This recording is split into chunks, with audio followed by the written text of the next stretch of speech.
Friends 125cc సెగ్మెంట్లో మనకి చాలా వెహికల్స్ అయితే ఉన్నాయి. గ్లామర్ 125 ఉంది, హోండా షైన్ 125 ఉంది, షైన్ ఎస్పీ 125 ఉంది, రైడర్ 125 ఉంది, హీరో ఎక్స్ట్రీమ్ 125R ఉంది. ఈ వెహికల్స్ అన్నీ కాదని చెప్పేసి హోండా కంపెనీ వాళ్ళు రీసెంట్గా CB 125 హార్నాట్ అయితే లాంచ్ చేశారు. మంచి ఫీచర్స్ అయితే ఇచ్చి ఆ వెహికల్ని అప్డేట్ చేశారు. అందులో నాకు బాగా నచ్చింది ఏంటంటే ఫుల్లీ డిజిటల్ కలర్ కన్సోల్ అనమాట. అందులో మీకు చాలా ఇన్ఫర్మేషన్ అయితే తెలుస్తుంది. స్ప్లిట్ సీట్ ఇచ్చారు, LED head light, signal lights కూడా మీకు LED ఇచ్చారు, వైడ్ హ్యాండిల్ బార్ ఉండే అవకాశం అయితే ఉంది. ఎగ్జాక్ట్గా మనం ఆ వెహికల్ రైడ్ చేయలేదు కాబట్టి నేను మీకు స్పెసిఫికేషన్స్ పరంగా చెప్తున్నాను. కంఫర్ట్ అయితే చాలా బాగుండిద్ది.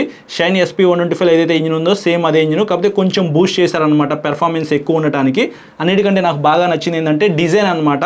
యూత్ని దృష్టిలో పెట్టుకుని డిజైన్ చేశారేమో కానీ డిజైన్ అయితే యూత్కి పర్ఫెక్ట్గా సెట్ అయిపోయింది.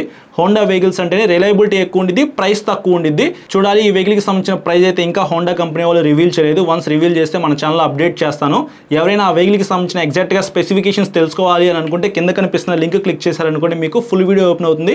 ఆ వీడియో చూస్తే మీకు క్లారిటీ వస్తుంది.